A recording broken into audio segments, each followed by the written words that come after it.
De retour dans le Jeudi Parlons-en, si vous nous rejoignez, je vous rappelle le thème de cette émission. Nous discutons ensemble de la formation professionnelle. Et dans cette seconde partie, nous allons parler des problématiques actuelles selon vos différents points de vue. Et nous a rejoint en plateau Jules Hédin. Bonsoir. Bonsoir. Vous êtes étudiant en deuxième année de BTS MSE, donc c'est la maintenance des systèmes éoliens. C'est un métier d'avenir, on va dire. C'est ça, oui. Mais il y a un problème, puisque là on va parler des problématiques. Vous, il y a un gros souci qui s'est posé à vous, c'est au niveau des stages. On ne trouve pas de stage, c'est ça? Voilà. Donc dans la deuxième année de mon BDS, on doit tous trouver un stage dans la maintenance éolienne. Et la filière étant nouvelle, on a une grande difficulté à trouver un stage.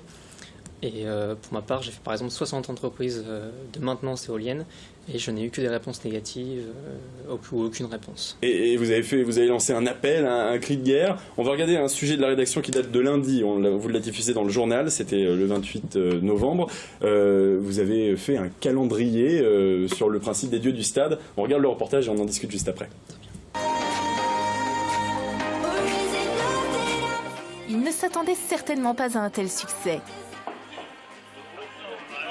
Voulant au départ faire des photos de classe originales, nos futurs agents de maintenance en système éolien se sont inspirés du fameux calendrier des rugbyman, avec toute la confiance de l'établissement Claude Chappe. Enfin, on est quand même dans un lycée, ça représente quand même quelque chose. On peut pas faire n'importe quoi. On ne fait pas n'importe quoi. Enfin, c'est l'image quand même du lycée. C'est tout nu sur un calendrier pour montrer l'image du lycée. Non, c'est pas l'objectif. Bien sûr que ce soit super. Donc non, on a eu quelques contraintes, mais la seule contrainte, c'était vraiment de ne pas être nu sur le calendrier. 12 élèves, 12 mois, facile. Mais l'envie vient d'en faire un vrai outil de communication. Cette formation est récente, il s'agit de la première promotion et elle n'est pas encore connue auprès des professionnels. Et nous on s'est dit pourquoi on va pas rapprocher ça du coup à l'éolien, donc surtout par rapport aux composants, aux outils qu'on a. Le but aussi c'était de montrer que dans le lycée on avait énormément de matériel. Ouais. On a quand même 2 nacelles d'éoliennes, on a un matériel qui est quand même conséquent, on a de quoi faire. On ne peut pas arriver ici et se dire qu'est-ce qu'on fait aujourd'hui. Maintenance technique, habilitation pour monter à plusieurs centaines de mètres de hauteur, sécurité, un BTS pointu et très spécifique dans un domaine porteur. Et pourtant, nos étudiants ont rencontré de grosses difficultés à trouver des stages. Ce calendrier, c'est aussi pour aider les futures promotions. Pour ma part, avec un camarade, on a fait plus de 60 entreprises de maintenance en éolienne. Et on n'a eu que des réponses, ou aucune réponse d'ailleurs, concernant certains stages. Donc c'était aussi pour faire passer un message et pour aider le BTS à se développer. 75 calendriers ont déjà été vendus. Vous pouvez commander le vôtre pour 10 € à cette adresse mail. Voilà, et ce calendrier, vous l'avez sur le plateau avec vous. Voilà. Vous dites dans le reportage que c'est pour les prochains, parce que finalement, vous, c'est un peu tard. Non, c'est pour tout le monde, mais on a été les premiers à ouvrir le BTS dans notre lycée. Et donc du coup, on essaie d'encourager toutes les formations, tous les lycées qui proposent ce BTS-là en France à être connus. Mais du coup, des entreprises, il y en a quand même, puisque vous avez demandé à plus de 60. Comment on explique qu'il n'y ait pas de réponse? C'est difficile, c'est quelque chose qui est nouveau, l'éolien. Et donc les entreprises... Il y a un manque de confiance? Il y a un manque de confiance, exactement. Où les entreprises ils vont pas embaucher n'importe qui, sachant que c'est dans les éoliennes, c'est dangereux, ils veulent pas prendre des risques. Du coup, ils demandent de l'expérience ou des feedbacks, quelque chose qu'on n'a pas, quoi. Donc, on est en BTS, mais il nous faut quand même un minimum, donc un stage. Quelque chose que vous recherchez justement en les sollicitant.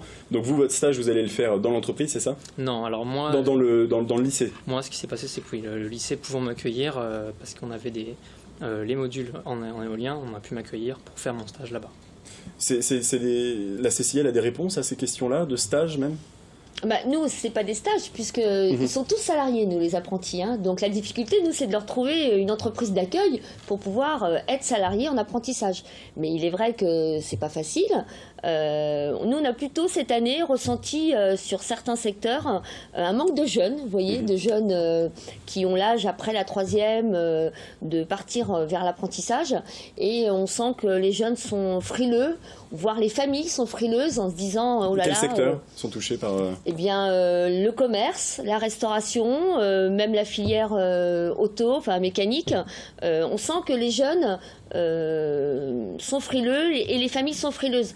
Ils ont plutôt tendance à venir nous voir quand ils ont 19-20 ans. Mais il faut absolument venir nous voir plus jeunes pour pouvoir commencer des études et le faire en apprentissage.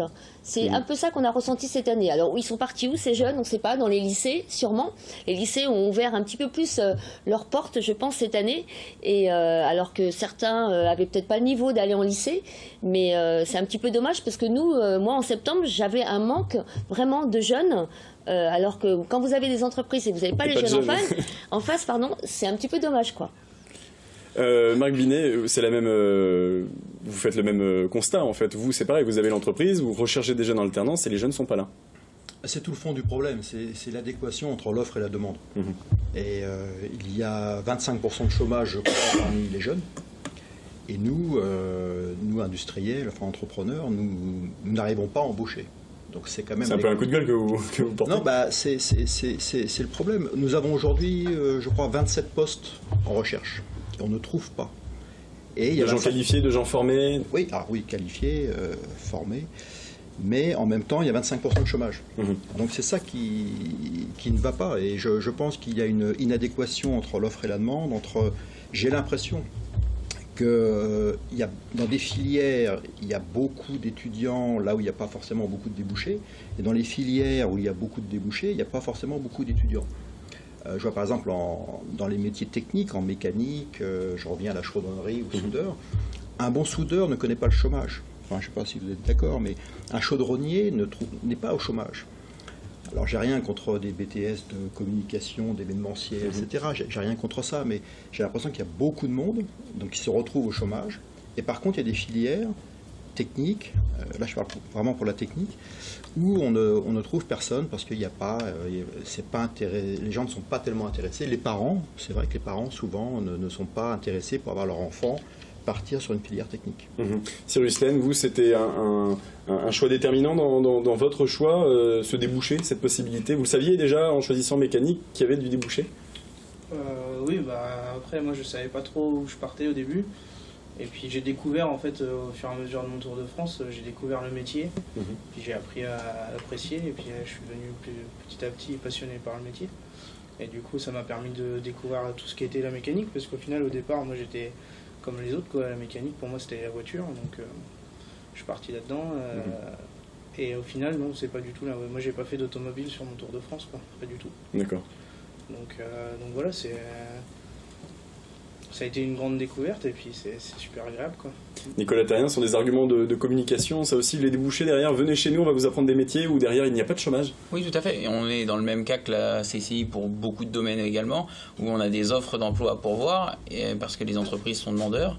On ne trouve pas de jeunes derrière motivés. C'est toujours la complexité d'avoir quelqu'un qui est motivé pour ce métier-là, parce que le métier est méconnu, parce que l'image que ce métier-là, puisque c'est un métier technique, c'est pas forcément connu et approuvé de tout le monde, etc. Enfin, l'image qu'on téléporte de ces métiers techniques est mauvaise. Et donc je pense qu'il faut redorer le blason de tout ça pour pouvoir avancer et puis pour pouvoir résoudre nos problèmes aujourd'hui de chômage. On parle de chômage des jeunes, etc. Je pense qu'il y a un problème d'orientation au niveau de l'école en amont. Il y a un problème de visibilité de chaque métier, et puis il y a un problème en se disant moi je vais me former à un métier où il y a de l'emploi, et ça je pense que beaucoup de professionnels de la formation et de l'orientation sont à même de répondre à ces sujets-là, mais je pense qu'on les sollicite à peine à ces niveaux-là. Et est-ce que parfois on a des jeunes un peu moins jeunes, du coup plus de 26 ans, qui reviennent taper à la porte en disant finalement j'apprendrais bien un métier comme ça? Tout à fait, ça nous arrive. Alors nous, sur notre parcours formation initiale et Tour de France, on va être sur des jeunes de 15 à 22 ans. Après, on va proposer les formations et les diplômes sur le même principe pour des jeunes plus âgés. Mais par contre, là, ça sera ce qu'on appelle le service formation continue. Ils vont être intégrés exactement au même diplôme et aux mêmes formations, mais en ayant une entreprise qui va les héberger tout au long de leur formation et les conduire jusqu'à des postes plus élevés. À la CCI, comment on fait? C'est des brevets d'acquis de compétences ou ils reprennent réellement une formation Alors zéro? après, il y a aussi le contrat de professionnalisation qui existe, qui est un petit peu différent, c'est de l'alternance aussi, mais qui est différent du contrat d'apprentissage, qui s'adresse aussi aux jeunes jusqu'à 26 ans. Mais on peut aussi préparer un contrat de professionnalisation adulte, ce qu'on appelle, au-delà de 26 ans, à partir du moment où la personne est demandeur d'emploi. Donc il suffit après qu'elle se forme. Alors là, on est plus sur des formations métiers. Mais c'est tout à fait possible de se former même au-delà de 26 ans et auquel cas ça sera par le biais du contrat de professionnalisation. Et est-ce qu'on rencontre l'autre problème, un jeune qui ne trouve pas d'entreprise là par contre? Oui, ça se trouve, on essaye de l'aider, on est là pour ça, nous au CFA, on est 4 conseillers relations jeunes pour les aider à vraiment travailler avec eux leur CV, leurs projets, leur motivation, et essayer de leur donner des adresses d'entreprise. Évidemment, ce ne sont pas nous qui passons les entretiens, ce sont eux, donc c'est à eux de faire leurs preuves aussi en entretien, mais en général, ça se passe assez bien. Moi, je suis une quantité de jeunes, et quand je sens un jeune motivé, en général, j'arrive à lui trouver une entreprise. Et vous aussi, c'est pareil, même bilan? Oui, on est dans le même cas, puisque je vais être sur les mêmes postes que la CCI. On va être au niveau du mariage entre un apprenti et une entreprise. C'est toujours convaincre le besoin et combler le besoin d'une entreprise par un jeune et inversement. Et on est sur les mêmes choses exactement. C'est vrai qu'il y a des jeunes des fois qui sont parfois mal orientés, où on leur dit va en filière professionnelle, on se retrouve avec ce jeune qui vient frapper à la porte, pas forcément motivé, etc. Et là, il peut y avoir des problèmes de placement d'entreprise. Sinon, si le jeune est motivé, généralement, on trouve des débouchés, on arrive à trouver une entreprise qui est capable de faire la formation du jeune, puisque les entreprises aujourd'hui jouent le jeu de la formation parce qu'ils savent que c'est pour l'avenir, pour leur avenir, on ne peut pas passer à côté, quoi. Et dans votre entreprise, par exemple, on ne peut pas imaginer un nouveau métier qui serait un chasseur de tête qui recherchait justement ces 26 emplois qui manquent? C'est amusant que vous disiez ça parce que parmi les postes, je cherche quelqu'un aux ressources humaines pour faire ça. D'accord. C'est-à-dire que les ressources humaines sont extrêmement sollicitées en ce moment.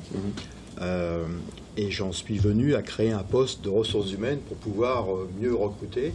C'est un travail à plein temps, travailler avec les recruteurs, avec la CCI, avec les compagnons.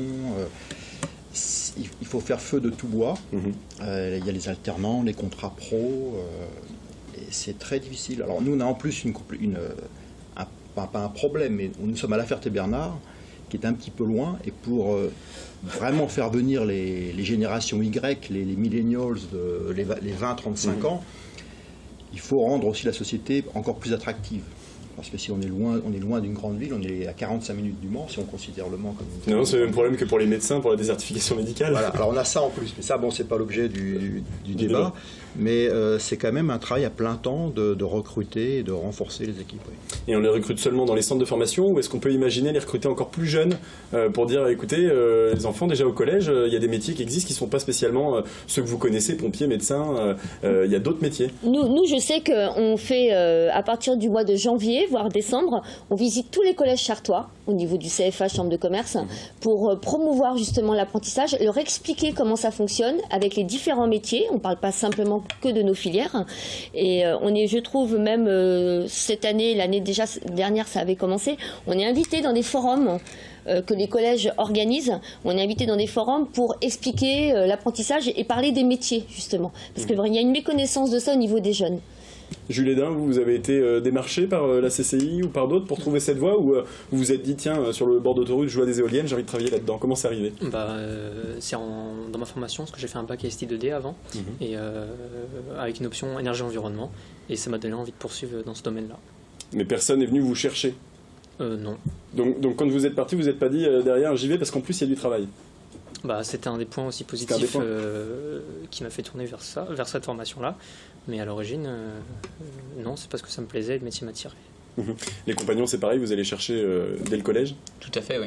On est sur le collège. Alors là, on a notre action de recrutement commence dès la fin janvier avec nos journées de portes ouvertes les 27, 28 et 29 janvier. Donc la maison des compagnons est ouverte au Mans, mais également sur tout le territoire national, à Angers, à Nantes, à Rennes et tous nos autres centres de formation. Donc il ne faut pas hésiter à aller visiter, à aller rencontrer les jeunes en formation. On invite également les entreprises à venir venir exposer, à venir montrer ce qu'ils font et promouvoir le métier au niveau de l'entreprise, et pour que les jeunes puissent appréhender tous ces métiers-là un peu techniques, et puis voir les formations possibles à l'avenir, et surtout les débouchés possibles par rapport à ces formations. Cyrus, même question, comment est-ce que vous avez découvert les compagnons? En journée porte ouverte à Tours. J'ai été voir par curiosité, et puis au final ça s'est pas mal orchestré. J'ai parlé au prévôt, j'ai parlé à la maîtresse de maison, j'ai parlé à des jeunes en formation sur le Tour de France, et puis ma foi, ça m'a semblé une bonne alternative. Et est-ce que vous, maintenant, votre job par rapport aux compagnons, c'est aussi ça, d'aller recruter et de partager votre expérience? Oui, c'est ça. Pendant les journées portes ouvertes, moi je serai là, et j'accueillerai les jeunes qui viendront pour des informations sur la formation et sur le Tour de France, avec plaisir. Très bien. Merci. On va encore la pub, quoi, en gros. J'arrive pas à le dire. Une page de pub. On revient ensuite pour parler cette fois-ci de l'image de ces métiers, donc, et de ce que l'on peut faire pour la redorer. Je tiens à remercier Jules Hédin d'être venu dans cette seconde partie. Merci d'avoir accepté notre invitation. À tout de suite.